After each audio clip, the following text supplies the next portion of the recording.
Tonight, Labour MP Grant Robertson on politics and dieting.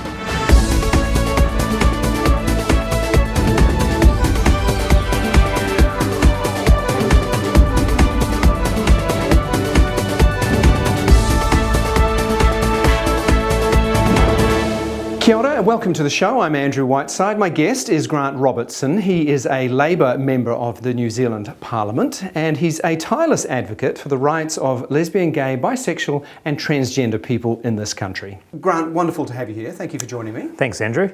Now, my first big question for you is why politics? A lot of people ask that. I was definitely interested from an early age. I was one of those tragic sort of 12-year-olds who had all the election results on election night in front of me and I was filling in the little boxes. So yeah, it's always been around my life. My grandfather had run for the Labour Party and had been unsuccessful, and my mother didn't see herself as a party political person, but she was a political person. She talked about politics a lot at home, and so it was always around me. And then as I got through school and into university, I arrived at university when everyone was being asked to pay fees and have their allowances cut, and I really got going from there. What is your philosophic approach to politics? I call it social justice. That's the philosophy that lies behind me, that each person has some innate equality and that our job as a government is to ensure that they have the potential granted to them, the opportunity granted to them to achieve their potential. And that requires the state, the government to be involved. It also requires the state and the government to get out of the way as well sometimes. You've had two tilts at the leadership of the Labour Party. Would you try it again in the future? I said after the last one that I wasn't going to put my name forward again. I think even though I got very close the second time, I think it's really important that in this case we give Andrew a fair go. You know, one of the big problems for the Labour Party in the last two terms has been an instability, and I think we have got to support Andrew, who's doing really well at the moment, and take him through as our leader to the next election. That's the position I've taken, and it's the one that I'm sticking with. On a personal level, it must have been incredibly frustrating. The caucus was a majority in your favour. The wider party, it was not so much. Personally, what was that like to go through? Oh, yeah, I can't deny it. It was hugely disappointing to be supported by both the caucus and also I won the party membership vote reasonably convincingly as well. That was, that got me within, effectively one person's vote of getting there. So, I can't pretend that, I could just walk away from that. But ultimately, I had to go back to the reasons I got into politics. And I didn't actually get into politics to be the leader of the Labour Party. I got into politics to make a difference in New Zealanders' lives and improve people's opportunities. And so I've now been given a chance to do that as the finance spokesperson for the party, which I'm really enjoying. And I want to contribute to the team. It's hard to come back from a sort of really, sort of a loss like that, but I'm pretty much there now, I think. Did you get sick of the gay card being played every now and then? Absolutely. Got completely sick of it. The first time I ran, it was much more of an issue, and it just would not go away in that debate. The second time, less of an issue, but still there. And, I have never hidden who I am. As a politician, I've been out the whole time I've been in politics.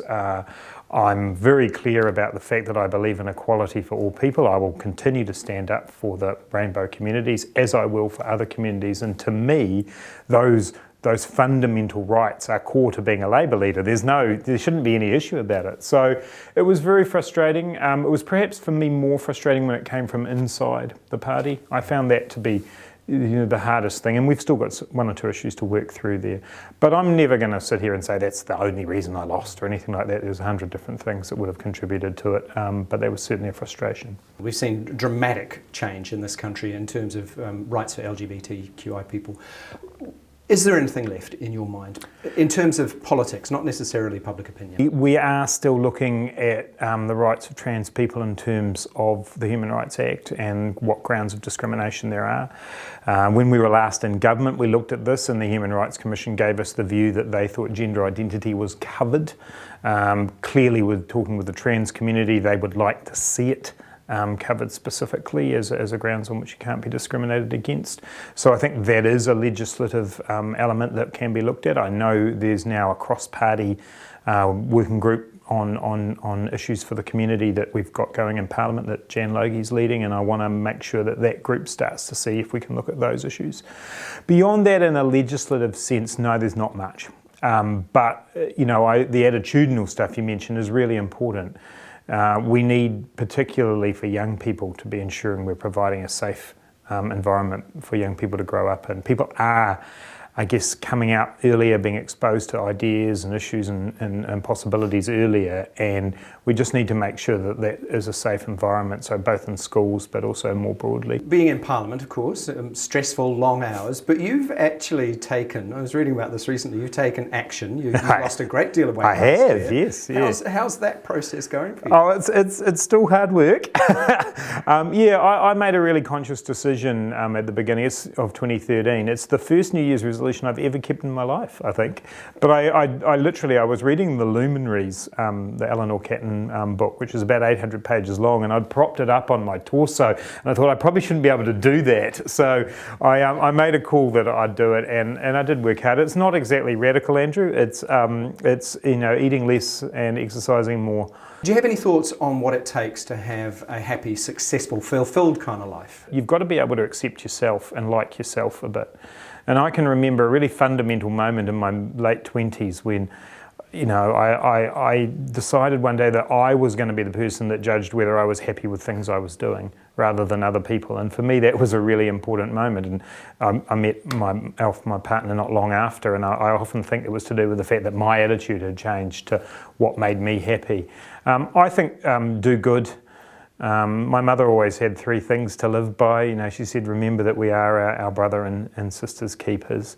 That we should treat others as we wish to be treated. And if you work hard, you'll do well. So I try and still live by Mum's advice. Wonderful. Grant Robertson, thank you so much. It's been a pleasure. Cheers, Andrew.